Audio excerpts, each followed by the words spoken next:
जोंहा दिनै क'क्राझार डिस्ट्रिक्ट हिसाबै क'क्राझार डिस्ट्रिक्टनिया दिनै गेलेयै गेलेयै नैबे गेलेनायाव दासिमाव जोंहा 8थासो मेडेल आवगायनानै दं। बे खेलाया जोंनि क'क्राझार डिस्ट्रिक्टनि सिङाव दतमा दासा इनडर स्टेडियामावनो सोलिगासिनो दं आरो जोंहा हाबाफारि बायदियै गेलेलांबावै गथ'फ्रा गोबां मेडेल मोनबावगोन बेखौ आङो डिस्ट्रिक्ट क'क्राझार कच हिसाबै आङो बेखौनो फोरमायथि हरबाय दिनै निउसनि गेजेरजों। दिनै जोंहा इभेन्ट हिसाबै सुबुदुकुल, माया फाथु, लं स्टिक बेफोर गेलेनायाव जोङो दा नैबे मेडेलखौ मोनथ'नानै दङ आरो दा मोनबावगोन आं कच हिसाबै आसा खालामदों। गथ'फोरनि रोंगौथिखौ नुनानै जोङो क'क्राझार डिस्ट्रिक्ट हिसाबै खमसे खम मेडेला 10थासो बा 15थासो आवगायगोनखौ आङो कच हिसाबै आसा खालामनानै दङ। माबायदि जागासिनो दं? ओरैनो बेवहाय गेम हिसाबै जोङो जायगायारि हिसाबै दतमा जायगानिफ्राय जोङो गोबां सापर्ट मोनगासिनो दं आरो जोंहा बेवहाय 28टा डिस्ट्रिक्टआ बाहागो लाफैदों।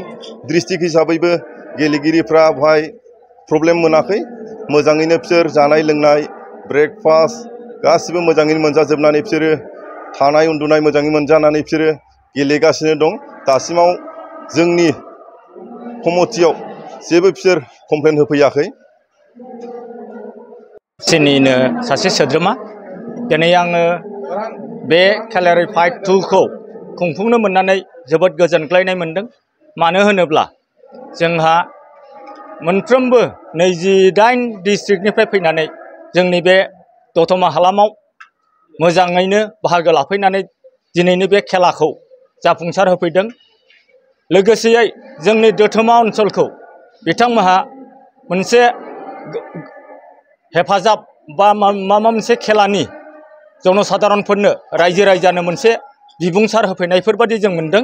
बेनि थाखायनो आङो बे खेलाखौ खुंफुंनो मोननानै जोबोद खुसिनो मोनदों आरो माखासे जे आयदाफोर दंबावो गाबोन जानो गोनां भबिनाम बेवहायबो रायजो राजाफ्रा साफ्रोमबो फैनानै नायफैनानै मोनसे गोजोनग्लायनाय आरो गोजौआव दावखोलांनायनि नेक्स्ट जेनेरेसनफोरखौ उत्साहित खालामनायनि आसा खालामनानै आङो दिनैनि बे आंनि जे सुंद' बिबुंथि आं एसेयावनो फोजोबबाय। गोजोन्थों।